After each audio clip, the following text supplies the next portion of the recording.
Dengan target kinerja ya di tahun 2025 ini Ya. targetnya seperti apa? Jadi kami tidak akan fokus kepada top line. Jadi kami karena di bisnis kami ini kan orang selalu melihat, oke, Topindo punya omset sampai 2 triliun ke atas sudah cukup konsisten sejak tahun 2021. Tapi bagaimana dengan laba bersihnya? Nah, makanya saat ini yang kami fokuskan adalah menaikkan net profit margin kami. Kami targetkan setiap tahun itu akan naik sekitar 30%. Jadi bagaimana caranya ya kami harus mencari peluang-peluang atau produk-produk yang bisa menghasilkan laba lebih tebal dibandingkan dengan bisnis existing, yaitu bisnis pulsa ini. Jadi banyak orang berpikir bahwa Topindo sebenarnya adalah bisnis distributor pulsa, tapi pada dasarnya kami ini perusahaan teknologi. Itu yang banyak point of view yang sebenarnya pengen kami luruskan kepada publik gitu loh.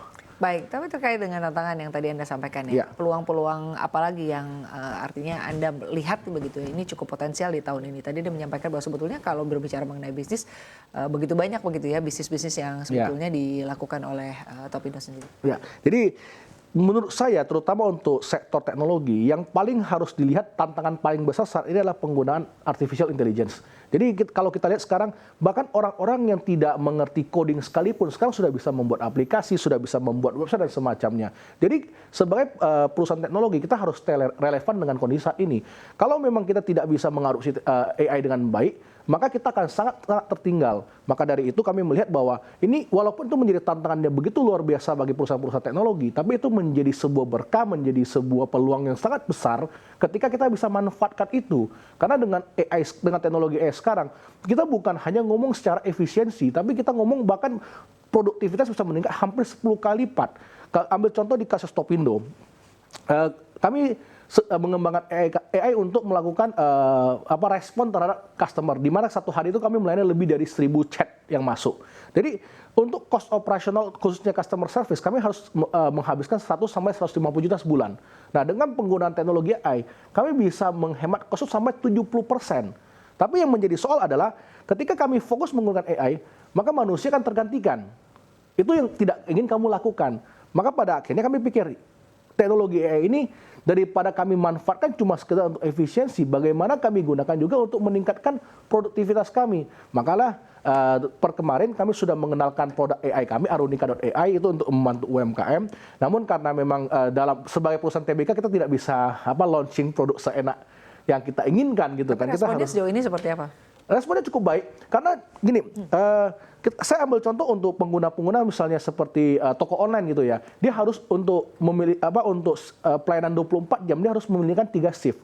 3 shift misalnya gaji 3 juta saja itu 9 juta rupiah dia harus habiskan untuk memberikan respon yang baik pada customer-nya. Tapi ketika dia memanfaatkan teknologi AI ini untuk memberikan respon kepada masyarakat, maka dia bisa mungkin dengan 300.000 dan 500.000 rupiah mereka bisa memberikan respon 24 jam, bahkan melakukan riset market, misalnya membuat konten video, membuat caption, scheduling posting dan lain-lain, itu sudah sebut terbantukan, nggak perlu menggunakan agensi dan lain-lain. Jadi saya pikir UMKM ini akan sangat terbantu dengan kehadiran AI ini. Tapi bagaimana caranya kita itu bukan cuma membuat mereka melek terhadap teknologi ini. Jadi memang menurut saya salah satu cara yang terbaik adalah melakukan edukasi gitu. Artinya perusahaan tetap mempertahankan untuk tetap menciptakan lapangan kerja ya walaupun kehadiran AI. Ya. Lalu selanjutnya terkait dengan peluang dan strategi TOSK ya untuk tetap bisa mencapai target kinerja yang cukup baik begitu di tahun yang cukup menantang di tahun 2025 ini seperti apa? Jadi mungkin di 2025 ini kami terus terang akan sangat fokus di penggunaan AI untuk menunjang kinerja perusahaan kami. Jadi setelah misalnya kami sudah mendapatkan persetujuan dari regulator, kami akan merilis publik untuk produk Arunika.ai ini yang saya cukup meyakini akan menjadi salah satu kontributor laba terbesar bagi kami di masa-masa yang akan datang.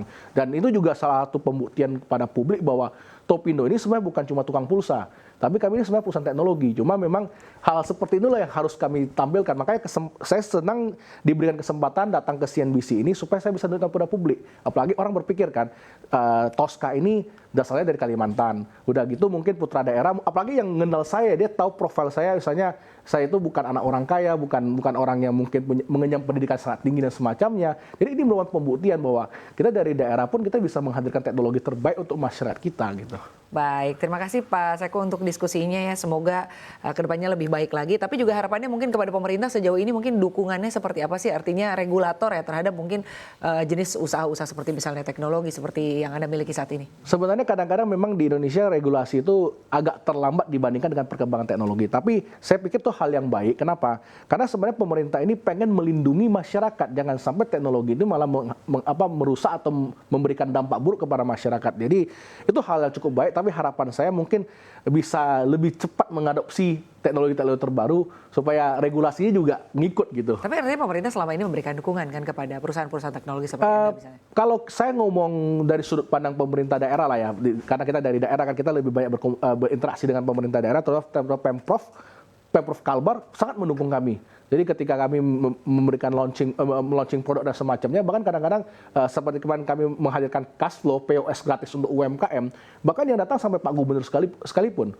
Jadi benar-benar dukungan yang begitu luar biasa kepada kami.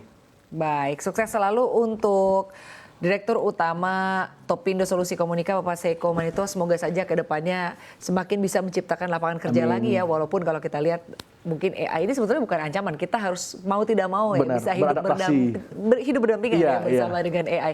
Terima kasih.